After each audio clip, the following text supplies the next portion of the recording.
Qu'il soit sur plateau, en vidéo ou même en réalité virtuelle, le jeu sous toutes ses nuances est de plus en plus plébiscité. Une tendance qui s'est observée lors de la 9e édition de Festigeux à Villepreux. Plus de 4000 personnes sont venues au gymnase Alain Mimoun les 3 et 4 février dernier, soit 1000 de plus que l'année précédente.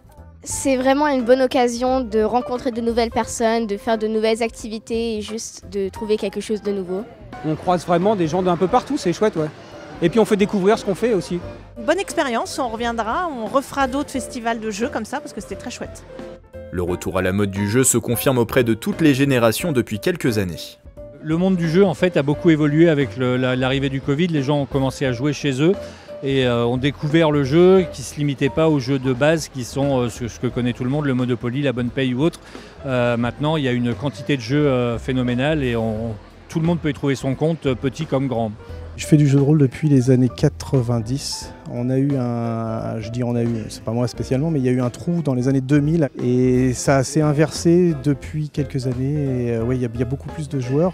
Un moment d'amusement et d'échange, le jeu permet aussi de développer des compétences comme celle du travail en équipe, exemple avec ce jeu de plateau. C'est un jeu parfait pour l'initiation sur le dungeon crawler.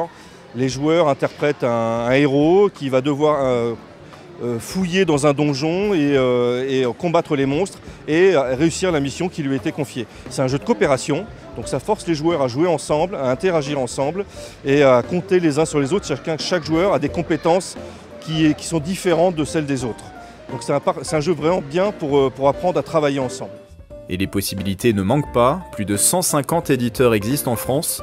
Ces sociétés fabriquent de plus en plus leurs produits directement dans l'Hexagone, c'est le cas de ce jeu. Le jeu qu'on propose ici, c'est Infiltré.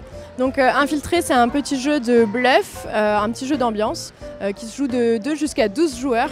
Et donc c'est nous qui l'avons créé. Donc c'est notre deuxième jeu qu'on a sorti juste au moment du Covid. Le jeu a encore de belles heures devant lui, près de 9 Français sur 10 se retrouveraient régulièrement autour de jeux de société. Le chiffre d'affaires de leur vente a même augmenté de 20% en 2023.